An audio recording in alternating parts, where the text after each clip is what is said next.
Corona virus के खिलाफ अभी कोई वैक्सीन अंतिम रूप से तैयार नहीं हुई है, लेकिन भारत सरकार ने टीकाकरण के लिए व्यापक तैयारियां अभी से शुरू कर दी हैं।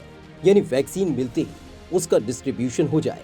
सरकार की ओर से बनाए गए एक्सपर्ट ग्रुप ने एक ब्लूप्रिंट तैयार किया है, जिसमें कोरोना टीका कैसे, कब और किसे लगेगा, इसका पूरा प्लान मौजूद है।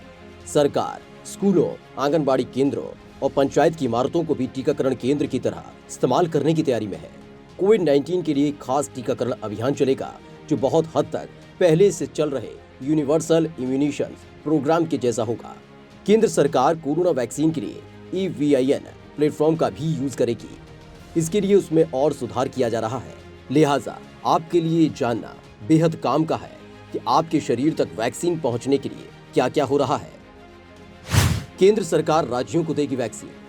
कोरोना टीकाकरण अभियान के लिए केंद्र सरकार सीधे कंपनियों से टीके खरीदेगी। राज्य सरकारों को टीके की खरीद करने से मना कर दिया गया है। केंद्र की तरफ से देश भर में सभी राज्यों और केंद्र शासित प्रदेशों को टीके उपलब्ध कराए जाएंगे, जिसके बाद राज्यों और जिले में मौजूद नेटवर्क की मदद से पहले प्राथमिकता समूहों को टीका लगेगा। सरकार प्रायोरिटी के आधार पर टीका मुफ्त में देने की योजना बना रही है। प्राथमिकता सूची में 4 कैटेगरी हैं। पहले हेल्थ वर्कर्स, फिर फ्रंटलाइन वर्कर्स, उसके बाद 50 साल से ज्यादा उम्र के लोगों और आखिर में अन्य बीमारियों से ग्रस्त लोगों को टीका लगेगा।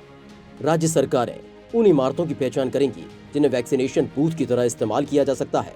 इनमें सिर्फ हेल्थ केयर फैसिलिटीज ही शामिल नहीं होंगी, बल्कि स्कूलों, पंचायती इमारतों और आंगनबाड़ी केंद्र की बिल्डिंग का इस्तेमाल कोविड टीकाकरण के लिए हो सकता है। मोदी सरकार ने की सबसे बड़ी प्लानिंग। स्वास्थ्य मंत्रालय के पास इलेक्ट्रॉनिक वैक्सीन इंटेलिजेंस नेटवर्क यानी EVIN जैसी डिजिटल प्लेटफॉर्म पहले से मौजूद है। EVIN जैसे सभी कोल्ड चेन पॉइंट्स में वैक्सीन के स्टॉक और स्टोरेज टेम्परेचर की रियल टाइम जानकारी मिलती है।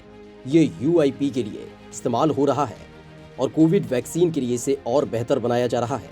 नए अपडेट में लोगों को एक SMS भेजा जाएगा, जिसमें तारीख, वक्त और जगह बताई जाएगी जहां पर कोविड का टीका लगेगा।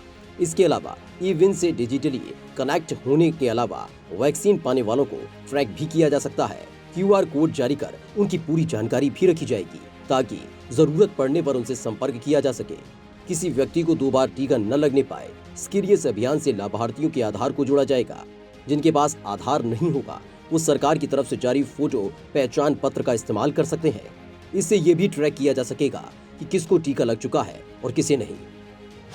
शुरुआती चरण में 30 करोड़ भारतीयों को लगेगी वैक्सीन।